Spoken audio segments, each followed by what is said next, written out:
Bueno, y ahora vamos a cambiar radicalmente de tema y como sabemos, en el año 2021 Lima está de fiesta, va a celebrar su bicentenario y por supuesto hay muchísimas perspectivas, muchísimos planes y muchísimo trabajo por hacer. Vamos a hablar sobre el tema con el arquitecto José García Calderón, coordinador técnico del Plan Metropolitano de Desarrollo Urbano de Lima y Callao, Plan 2035. Arquitecto, gracias por estar con nosotros aquí en A las 10 y cuéntenos un poquito cómo va a ser esta Lima del 2021. Sí, gracias por la invitación.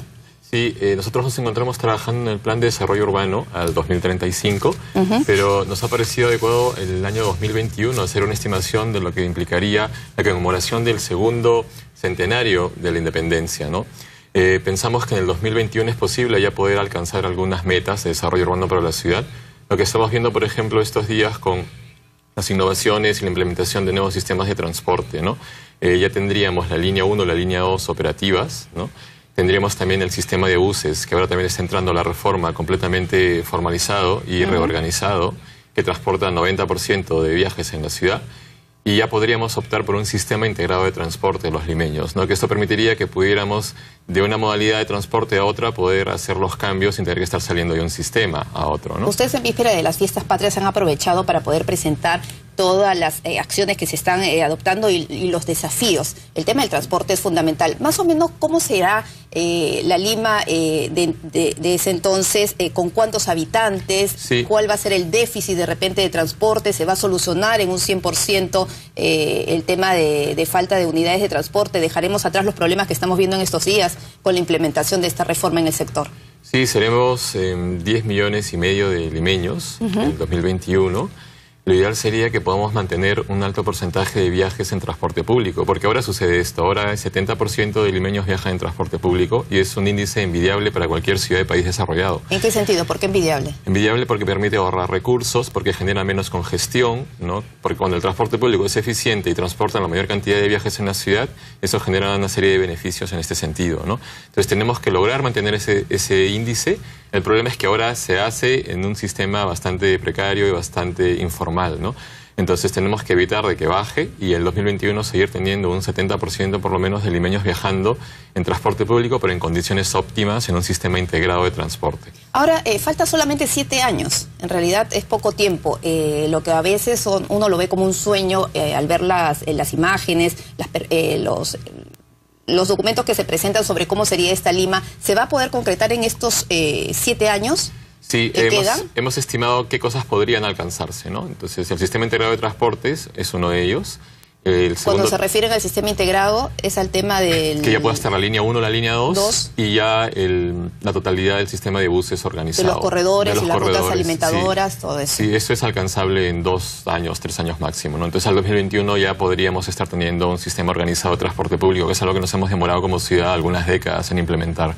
Luego también el crecimiento de la ciudad, los 10 millones y medio de personas que seríamos, hay que tratar de reconvertir un poco Lima, porque Lima ha crecido como una mancha de aceite muy extendida, con poca densidad, y es una ciudad bastante cara de mantener, de proveer de servicios, de construir equipamientos de cultura, de recreación, de salud. ¿Y qué se tendría que impulsar en ese sentido para que el crecimiento no sea horizontal, sí, sino más vertical? Tenemos que pasar de la vivienda unifamiliar a la vivienda multifamiliar, pero con más áreas verdes, evidentemente, ¿no? A los edificios. Sí, a edificios. Entonces, digamos, la casa de los sueños de los limeños tendrá la forma seguramente de un departamento, ya no de una vivienda con jardín, pero un departamento, un edificio que tendrá muchas más áreas verdes, porque si nosotros logramos crecer los lotes, por ejemplo, y tener edificios de 4 o 5 pisos, por así decirlo, podríamos tener 50% de área libre, ¿no? De más áreas verdes.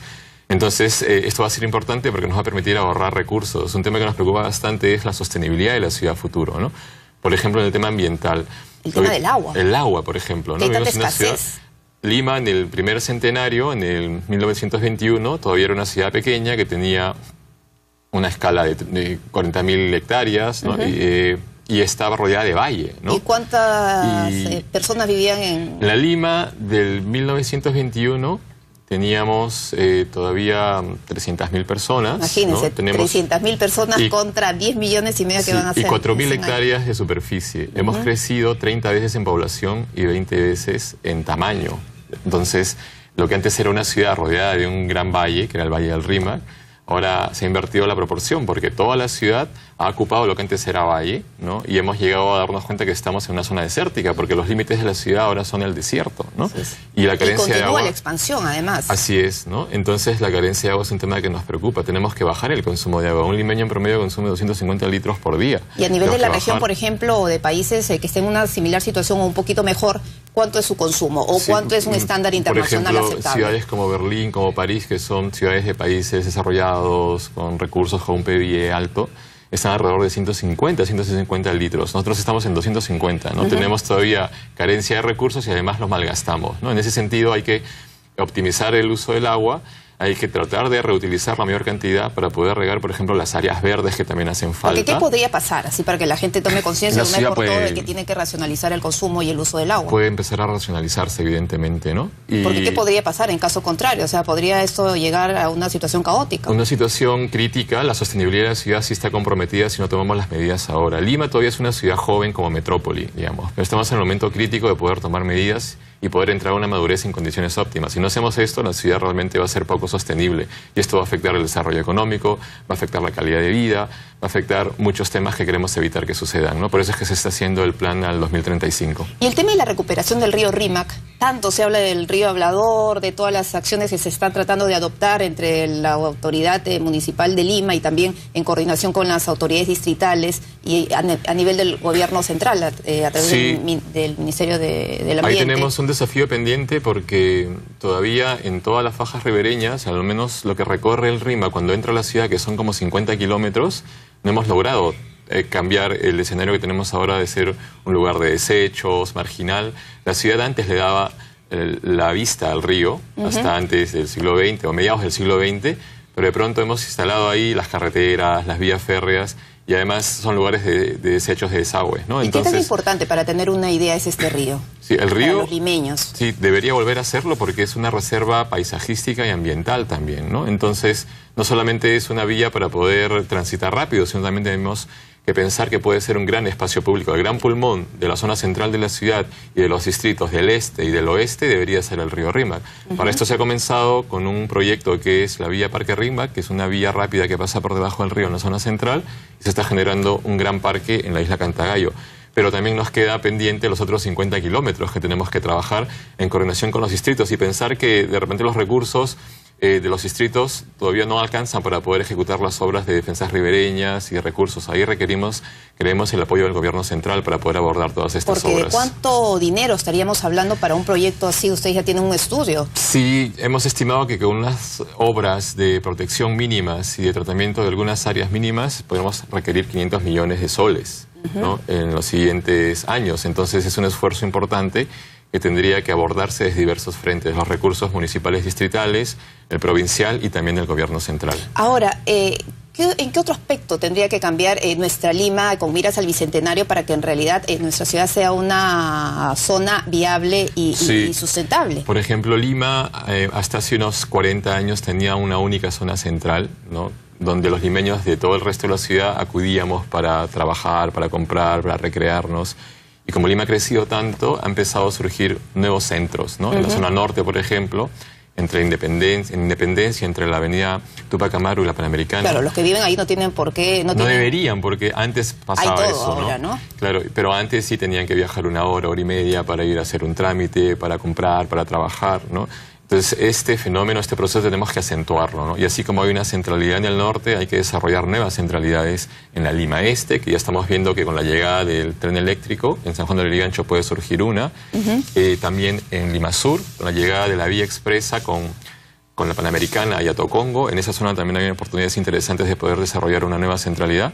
Y Lima tiene que pasar de ser una ciudad monocéntrica a una ciudad policéntrica, ¿no?, para que los limeños del sur, del norte y del este puedan atender sus necesidades en sus mismos barrios, en sus mismos sectores. ¿Y eso es posible? Definitivamente, eso ya ha comenzado, en el norte ya lo hemos visto, y ahora estamos trabajando las propuestas de las centralidades para que pueda haber proyectos tanto públicos como privados y pueda desarrollarse de manera organizada. En el sur creemos que va a desarrollarse una zona de este tipo entre Atocongo y la llegada de la vía expresa, que ya está concesionada, y ahí va a llegar el metropolitano, y en su empalme con la vía Panamericana. En esa En ese encuentro, en esa distancia de 800 metros, creemos que hay oportunidades interesantes para que se pueda desarrollar un subcentro en la zona sur. Ahora, hablando de la zona sur, el tema del Lurín llama un poco la atención, cómo ha sido este crecimiento. Sí. No solamente, bueno, ahora está dejando un poco de ser el tema agrícola y también está dándose bastante importancia al tema habitacional. Sí, definitivamente. Tenemos que hacer los esfuerzos máximos para poder proteger el valle, ¿no? Lo que tenemos ahí como área agrícola todavía tiene que ser preservado, es una reserva ambiental muy importante para la ciudad. Y de ahí para el sur tenemos una superficie extensa. Y hay una polémica, ¿no?, sobre una posibilidad de que se cambie el tema de las licencias para que se puedan construir. Dicen que hay muchos consorcios de construcción detrás de eso para que puedan seguir haciendo condominios. Sí, por eso, para evitar que haya una afectación del valle, lo que está trabajando el plan es porque crear... ahí hay otro pulmón. Claro, eso tiene que mantenerse como un pulmón verde para la ciudad. Y hacia el sur, donde hay una zona de pampas seriazas que no tiene ninguna vegetación, el plan tiene previsto que pueda desarrollarse las nuevas zonas residenciales y las nuevas zonas industriales, ¿no? Entonces, en esa zona... ¿Pampa? ¿Ahí cerca al Lurín? Pero en la zona sur, digamos, o sea, Pampa de San Bartolo, de estas zonas, ¿no? Entonces, tenemos que dejar libre al valle, tenemos que generar nuevo suelo para que además toda la actividad informal que se ha instalado en el valle sea reubicada más hacia el sur en condiciones adecuadas. Ahora, si se genera y se impulsa este tipo de sistemas de vivienda y de construcción en las zonas de San Bartolo, ¿el sistema de comunicación cómo funcionaría? Sí, definitivamente con la Panamericana inicialmente hay que implementar también sistemas de transporte de mayor capacidad. Claro, porque básicamente creo que la Panamericana Sur es unidades particulares y buses, bueno, interprovinciales, sí, que cubren rutas a medio camino. Claro, que ya tiene que implementarse el proyecto del tren de cercanías, que permitiría llegar desde la zona sur, fuera de la ciudad, llegar hasta Tocongo, que sería la puerta de entrada sur a la ciudad, y a partir de ahí conectarse con la línea 3 del metro, ¿no?, que sería la tercera línea que probablemente en 2021 ya podría estar en ejecución. Bueno, cuando te escucho hablar parece un sueño, ¿no?, de todo el sistema de transporte interconectado. Sí. Pero ya estamos a puertas. Protección de estas áreas verdes. Hoy día está en operación el segundo tramo de la línea 1. Mañana comienza la reforma del transporte con los buses. Bueno, las nuevas generaciones van a aprovecharlo al máximo. Definitivamente esto es irreversible y esto va a pasar en Lima. Ahora, sobre el tema de las lomas, esta gestión, la de la alcaldesa Susana Villarán ha puesto mucha atención en la inauguración de estos parques zonales, en la construcción de más parques para poder, según dice, llevar diversión y desarrollo y también un tema del medio ambiente para las poblaciones de esos lugares. Sí, se ha demostrado en otras ciudades que áreas que no tienen espacios públicos adecuados se deterioran, generan inseguridad, deterioro social. Lima tenía previsto, cuando se hizo el plan del 67, contar con 28 grandes parques zonales para 4 millones de personas al año 80, y ahora somos 9 millones de personas y solamente tenemos 8 parques zonales. No se pudieron crear los que estaban previstos. Entonces es importante no solamente mejorar los que ya existen, sino también al mismo tiempo ampliar la cantidad de parques zonales. Si quisiéramos reducir el déficit de área verde en Lima de 3.7 a 4, en los siguientes 6 años deberíamos generar 400 hectáreas de nuevas áreas verdes. Ahora es un todo desafío, ¿no? Cada gestión debería por lo menos generar 100, 150 hectáreas nuevas, ¿no? Entonces es un compromiso que tiene que ser asumido a mediano y largo plazo para beneficio de todos los pobladores de Lima. Y todo esto que suena tan bonito va de la mano definitivamente con el tema de seguridad. Sí, nosotros creemos que si hay, por ejemplo, mejores espacios públicos, mejor calidad de vida en las zonas periféricas, y la población de la Lima Norte, la Lima Sur, la Lima Este tiene equipamientos de cultura, de recreación, de salud, ¿no? Tenemos mejores espacios públicos, creemos que es la mejor estrategia de lograr seguridad a largo plazo, y no solamente con medidas correctivas de más policías o enrejando las cosas, ¿no? Entonces creemos que realmente más integral tiene que ver por la mejora del espacio público, por la mejora de las condiciones de vida de la población de las otras Limas, ¿no? Arquitecto García Calderón, muchísimas gracias por esta entrevista. En realidad me ha gustado todo lo que he escuchado. Y ojalá pues que mis hijos puedan disfrutar al máximo con seguridad todos los avances de la Lima del 2021. Muchas gracias por la invitación. Gracias, tenemos que irnos nosotros, amigos, a una nueva pausa comercial. Ya regresamos aquí en